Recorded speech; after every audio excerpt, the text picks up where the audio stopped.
Hi, Danny here, and welcome to our look at Late Night with the Devils. Now, this film, I struggled to fit. I had so many different ideas, show ideas, right?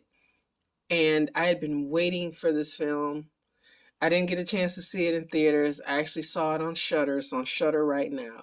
But when Stephen King, like, oh my gosh, the master gave it his stamp of approval. I already, David Dasmalchian is like seeing him in Dune and The Dark Knight, in the Suicide Squad. Anytime you see him, you can't not see him.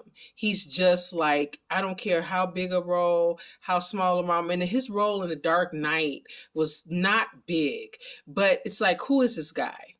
Just who is he? And you're just really intrigued by him no matter what he does. And he has a very distinctive face.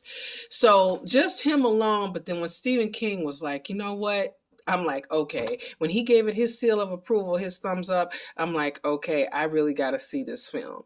And when I saw it, I was like floored by it.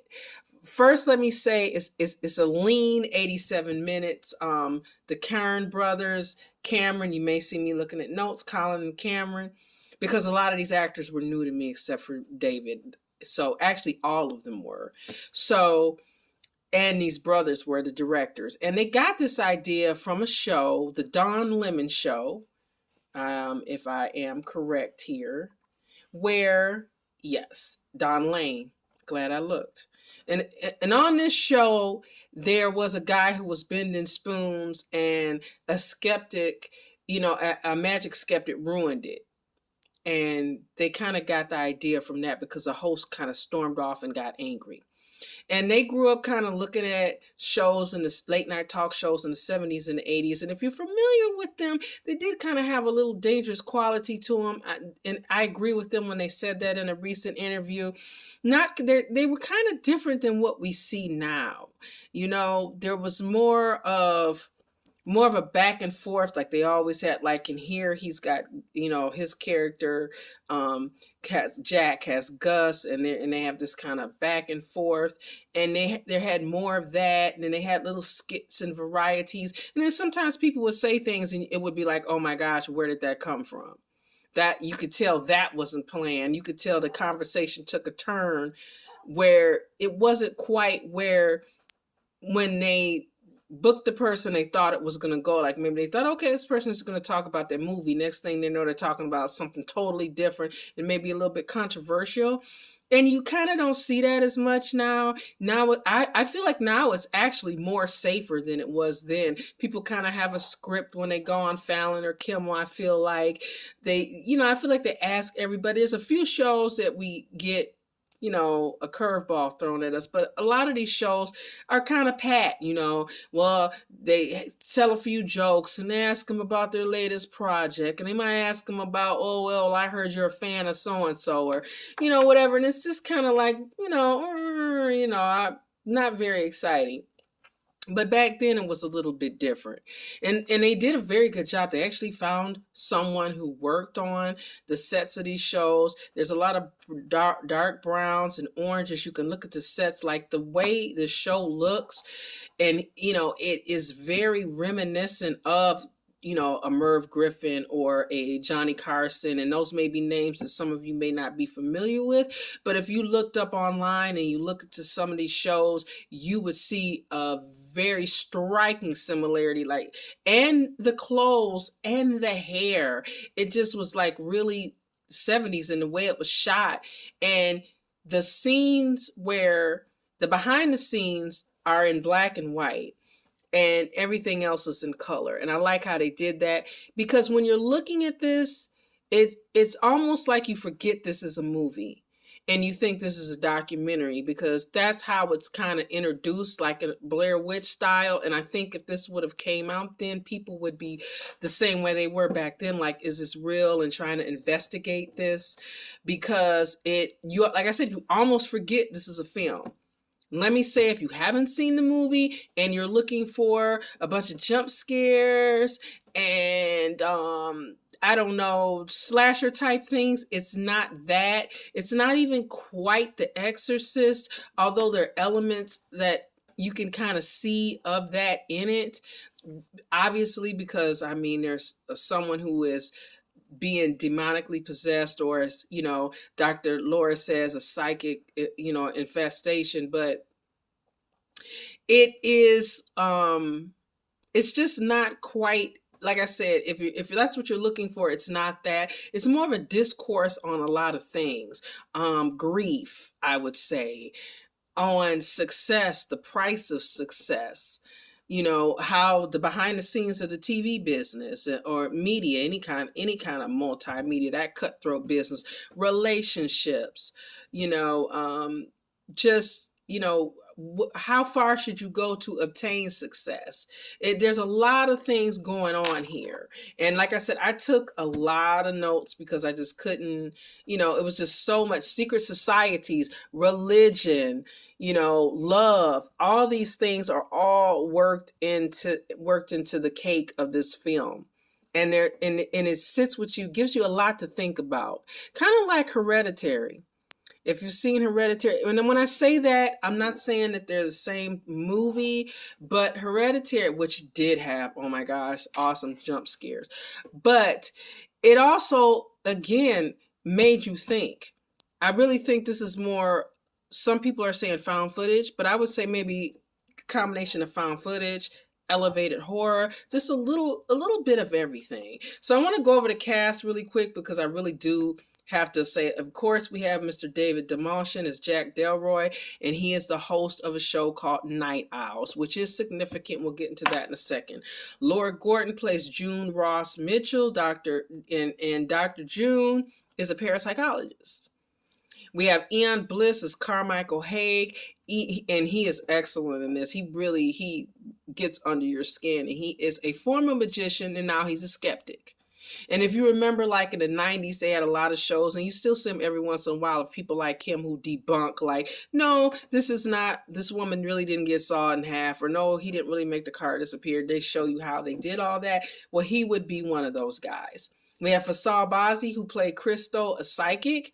Ingrid Tortelli, who played Lily, who was excellent. This young lady, oh my gosh, just her facial expressions. She, oh my gosh, I can't wait to see what she does next. We have Georgina Haig, who played Madeline, or aka Minnie, Jack's wife. And I also want to mention the narrator of this film. The narrator of this film is Michael Ironside. And if you are a cinephile like me, or you are a horror person, and or sci-fi, that name rings a bell. Can we say Scanners? Total Recall, Top Gun. I mean, it's just like, and I'm listening to his voice and I'm like, oh my gosh, that voice, I know that voice. So it was like, that was kind of cool to hear that Michael Ironside was the narrator. Like I said, and if you have not seen Scanners, maybe one day we'll do something on Scanners.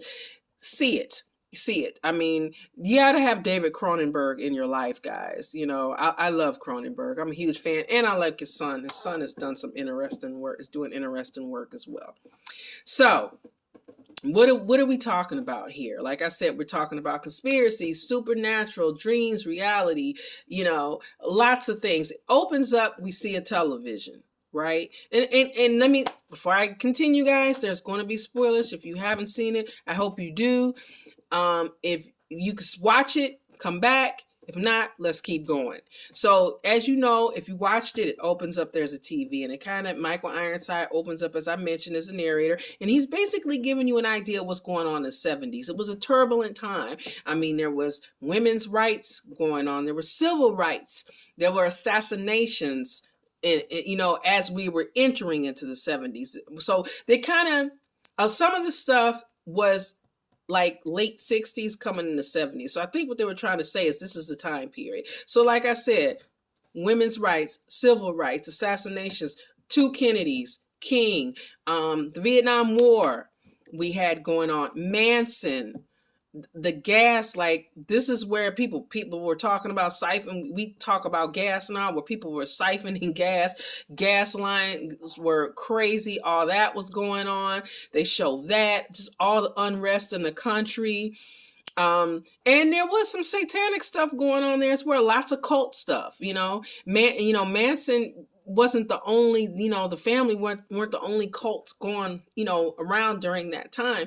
So there were a lot of things going on. Son of Sam, we see him in the opening credits. So there's a lot. They're trying to just basically let us know that these were turbulent times, and they still are.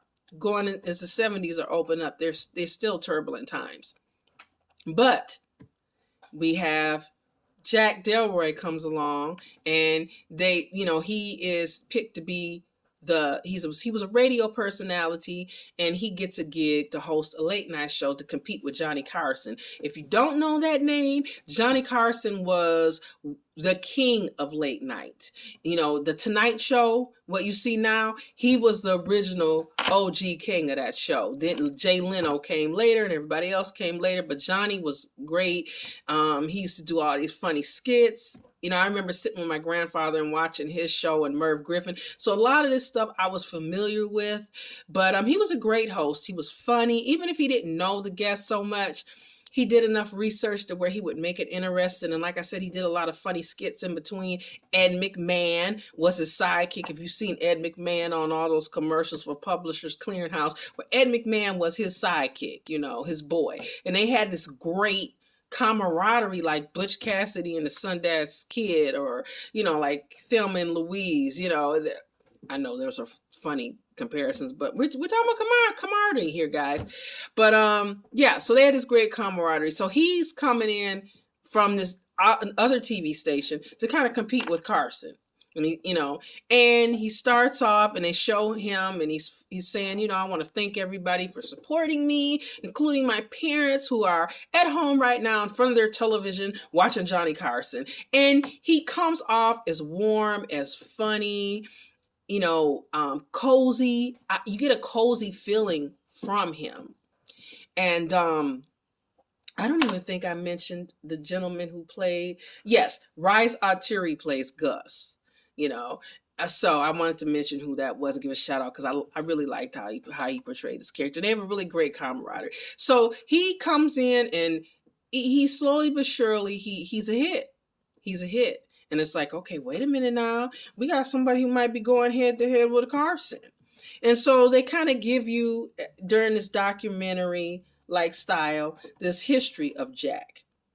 And they tell us that at one point he meets his wife, who is a stage actress, Madeline, and they get married, and everything is going great. And he's getting nominated for all these awards, but he's not winning. And he always comes close, but no cigar to beating Carson, like a point away, super close, but never, ever, never then. We also find out during this narration that he is part of a group called the Grove. They don't say Bohemian Grove, but those of us that are study, conspiracy theories, we know about Bohemian Grove. And which is not a conspiracy, let me say that. Maybe we'll do a show on Bohemian Grove, but it's very interesting. Basically, in California, these very rich, powerful men, only men, meet there. And it's supposed to be just kind of like a club, but there's no women allowed. And we're talking like presidents, we're talking actors, deals. The Manhattan Project was, made up here. We're talking like both George Bushes, Ronald Reagan, just to name a few, Clint Eastwood. We could go Henry Kissinger. The list goes on and on. Richard Nixon. We could, every president, I think, since Truman, has been invited there or been there. So I think, I don't think that Trump has been there. I think that they, but they meet there, and it's very mysterious. They have this huge owl, and they have the ceremony called cremation of care, where I don't, want to get quite into what goes on with that, but there's a ceremony. It does involve a effigy of a child, so we'll just say that. But like I said, maybe one day we'll do a show on that. But it's mentioned that he's part of this society, and that there's a lot of rumors and innuendos about the society. And they actually show an owl, the owl statue, which does exist. All this is legit. You guys can look this up. And then show people kind of like, you know, in a circle, like a ceremony, and a person who has like an owl, you know, is dressed in an owl costume and things of that nature. And they just kind of hint that there's all these rumors and innuendos about his involvement in this. So anyway, we find out that he's married to Madeline, and he's getting this reputation as an also-ran, they say, as like the guy who almost makes it, but not quite. He's that close, but just not quite. So it frustrates him. And his producer, Leo, gets to the point where, okay, we got to do something. So they start doing crazy stuff, and it kind of looks Jerry Springer. Like they show people fighting, people cursing each other, and they show him kind of looking like, oh my gosh, I can't believe that this is what is happening right now. This is where my show has went, that he's not happy with this.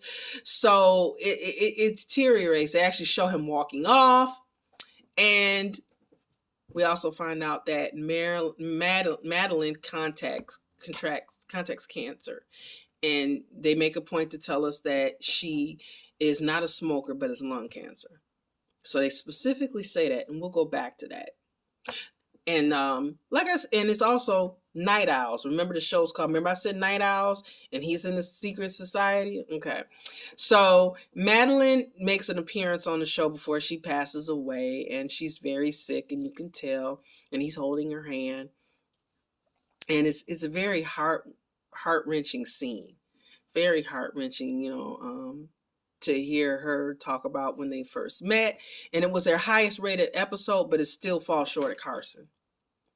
So not too long after that, she passes away, and he disappears for a month. And then he comes back. And when he comes back, it's Halloween night, and he has a special show planned. You know, it's going to have a singer on. He's going to have a Halloween costume parade. He's going to have Christo, this psychic medium. He's going to have, you know, Haig, you know, who is the debunker. And he's going to have Dr. June and Lily. Now, in the beginning, they flash about this Abraxas, this like cult. And we learned that there were a lot of rumors about what was going on, like child sacrifice and things of that nature. And that the police, at one point, we find out they went in, and the people, the leader told them basically to set themselves on fire. And they do this, and no one survives but this little girl. Okay, and we learn this because when he introduces Dr. June, we learn all this information. But I want to go back, for those who, you know, to something too, that when Christoph comes on, he kind of, he does his spiel, but it's very interesting because he seems to struggle.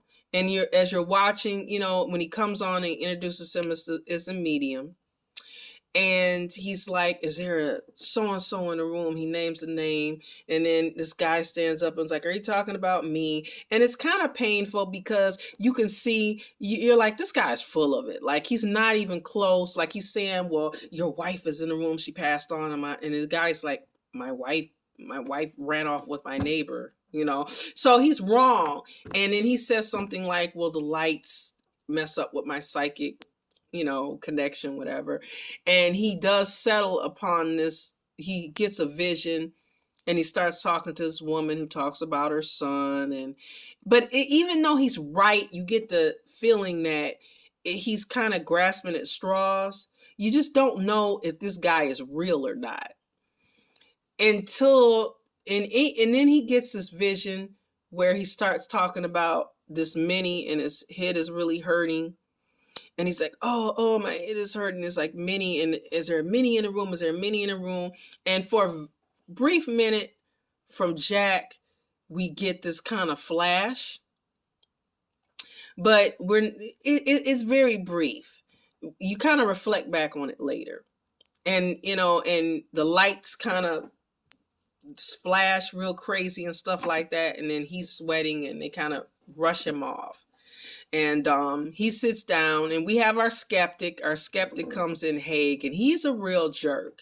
He's kind of like really berating Kristoff, and he's talking about how, you know, when they tell his story, he talks about how he went to Amityville, and, you know, his friends Lorraine and Ed Warren, he name drops them, you know, didn't want to come and all this. And he's just really being an overbearing person. And it's like, you know, this is just a bunch of bunk, and he was just grasping at straws. And even a broken clock can be right, you know, twice. He even at one point goes out in the audience and asks the young ladies he's talked to, did anybody give you a questionnaire, ask you any questions? And he talks about how he, you know, his organization will give a check to anyone who can prove that any kind of psychic phenomenon is real. So basically, so he's just being this real like jack. That's all, I'm just gonna say that, right? But when Dr. June comes out, it really, really heats up. You know, it really heats up. But, you know, it's in Kristoff, actually, he starts regurgitating at one point, and off camera, they have to take him to the hospital, and we find out that he does not make it. So there's that. And that gives us, and also Jack lets us know at one point that the mini he was talking about, he feels like that was for him because he called Madeline Minnie. And at this point, Haig accuses him of basically conspiring and creating this whole incident. So we've got all of this stuff going on. And behind the scenes, Leo's telling him how he's making all these deals. He's willing and dealing. He's trying to, you know, keep the show on and just keep it going, keep it going. Gus is like expressing discomfort at what's going on because he feels like, you know, he tells him at one point, you're a good man and we need to turn this ship around, basically. And it's like, at this point, we see the desperation in Jack. He's desperate. He wants everything to succeed. He wants this show to stay on, and he doesn't want to give up, and he's willing to do anything. And we don't find out later on until how much of that anything he's willing to give. And like I said, the behind the scenes, the black and white gives us that really gritty reality, that because it's like, okay, this is the show, this is the lost footage of the show, and these are behind the scenes. So it really gives us a separation of reality and like a peek behind the curtain, behind the pressure, because he's trying to hold all this together. And he wants this to be real. He wants something to happen. He wants Kristoff to be real. He wants Dr. June to be real. And then he's got Haig all in his ear. And then Haig drops the Grove and is like, you know, couldn't they help you keep this show on? And Jack's like, you underestimate their power. And so he's just he's like very, very, very, very nerve-wracked, very wired. At this point, we have Dr. June come on. And Lily, when we first meet Lily, it's like crazy. We see she gives like a little tape about Lily's history, about Abraxas, and about the cult, about how they, you know, the deaths that occurred, and how Lily was the only survivor, how she had been working with Lily, how they had said that anybody who did these rituals, Abraxas would come inside them, and that she had Abraxas inside her, that she had been working, trying to help her, but they still needed many progress to go. And so Jack introduces her in the book Conversations with the Devil at this point. And Haig is kind of like, oh gosh, here we go again with more stuff. So she's telling her story and telling her credentials and saying how she is a parapsychologist. And he's like, oh, you know, where'd you get your degree? Basically, like, kind of like, you know, you got your degree from the University of Hogwash. And he's just being rude. And she's like, is it any point for me even to be here if this man is just going to basically yar throughout the thing? But Lily, when she comes on to look, this young lady is like, it's just unnerving how she just looks straight into the camera. She just has this really daunting, really intimidating look. And when Jack says, I'm so glad that you guys could be here, and she says, we're so glad you could be with us too, Jack. And it's like she says little things that kind of prick your ear up. Like when she says, we're so glad you could be with us, Jack. And at one point during a commercial break, when they're putting makeup on her, she says, aren't we pretty, Jack? But it's in a different voice. It's very unnerving, the way she looks, the way she talks, the way she carries herself, that even something is off in the way she keeps looking at Jack. And then she tells Jack at one point, I wouldn't worry about your show, Jack. I have a feeling you're going to be very famous soon. And oh my gosh, come on now, something is about to go down. So she's telling her story about Lily, and Haig is interrupting, and the lights flash at a certain point, and Lily lets them know that that this spirit, Mr. Wiggles, is there. And she calls him Mr. Wiggles because he wiggles inside of her mind, she says. And so Jack is like, well, let's see him then. Let's go for it, right? And Dr. June is very reluctant, but she is persuaded. And we get the scene that we've all seen on the trailer that is just very, very, very, very unnerving. And she lets loose something during this scene where she actually levitates, and she says, Jack, we've met before. Even Haig, when she says Jack's name, kind of does a double take and looks. And she said, we met before along the tall grass, along tall leaves. And Dr. June even asked him, what does that mean? So it's like, okay, we can't help but reflect back to the Grove, that all of this is connected, right? And of course, Haig is like, okay, this is a bunch of crap, this levitation, all of this. And he's berating Jack, like, how could you do this? How could you sit here and allow this to happen? And this is a farce, and this is ridiculous and abusive to this child.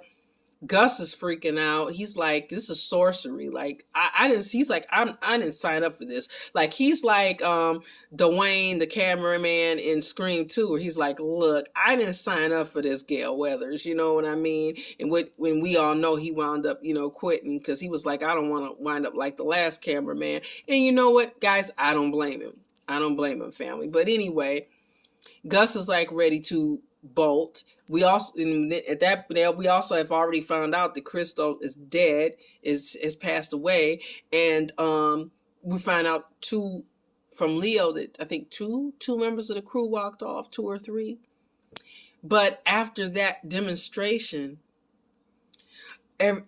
his stock goes up. They're getting all kind of phone calls and other people who want to advertise on the show. And when is Dr. June going to come back?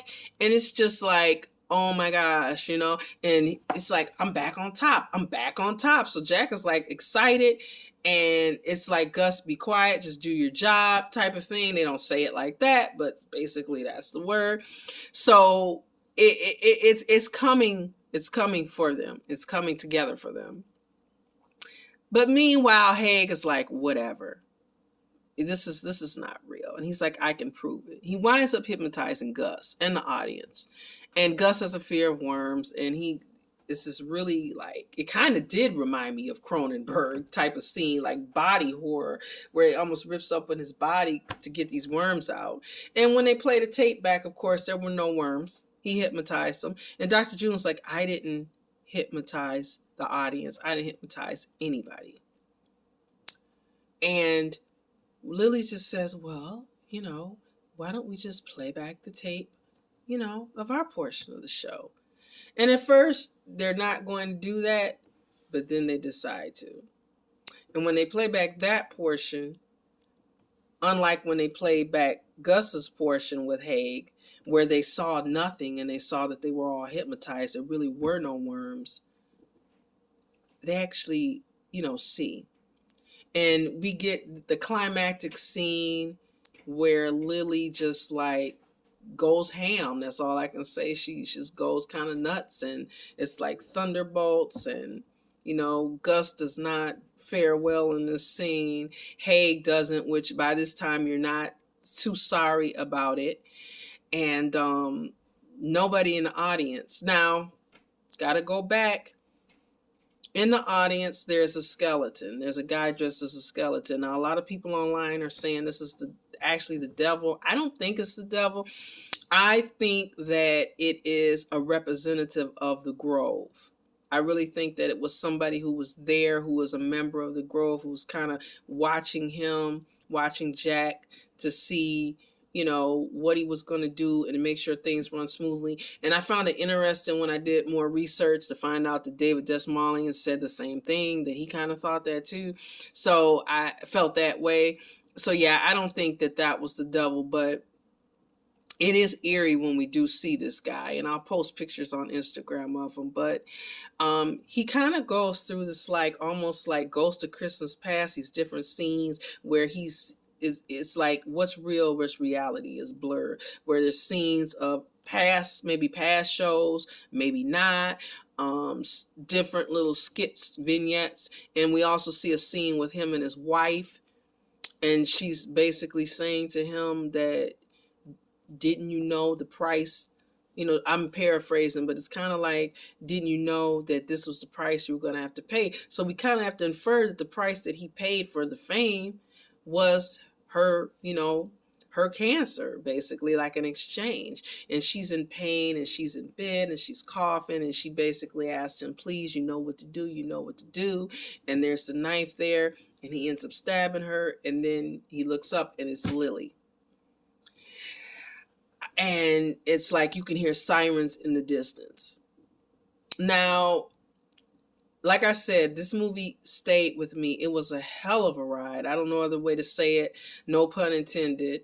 It gave you a lot of different emotions because you're rooting for this guy. You like this guy, but then there's parts where you see kind of a little smarminess and a little desperation. Like there's a scene between him and Dr. June where she's saying, you ambushed me, you're not listening, I don't want to do this. And he's kind of like, wait a minute, this is your chance, this is your time. Kind of step to it, step to it. If you want this is your opportunity. You want to sell this book, you want to be a success. And she's like, well, I care about Lily too. And he's basically like, you know, I'm not trying to hear all that. You know what I mean? This is the train has left the station and I'm going for it. And you also get of the feeling that he likes her, which Lily alludes to. She says this little rhyme. I'm not going to repeat it, but she also says a few times, you know, Dr. June thinks you're so handsome, Jack. So we get the feeling that maybe there wasn't a relationship yet, but that he wanted one, that maybe he was ready. So like, you know, so we're rooting for him. We want these things for him, but we also see that, like I said, that desperation. And you have to wonder, did he know? Did he even think twice when he made whatever agreement that he made? Because obviously that's what happened. You know, but like the way he treats Gus at points, you know, when Gus too expresses his reluctance, we kind of don't feel, you know, like I said, it's kind of like a seesaw with him, you know. And as far as Lily, we don't really, it's like kind of like Lily is not even there anymore.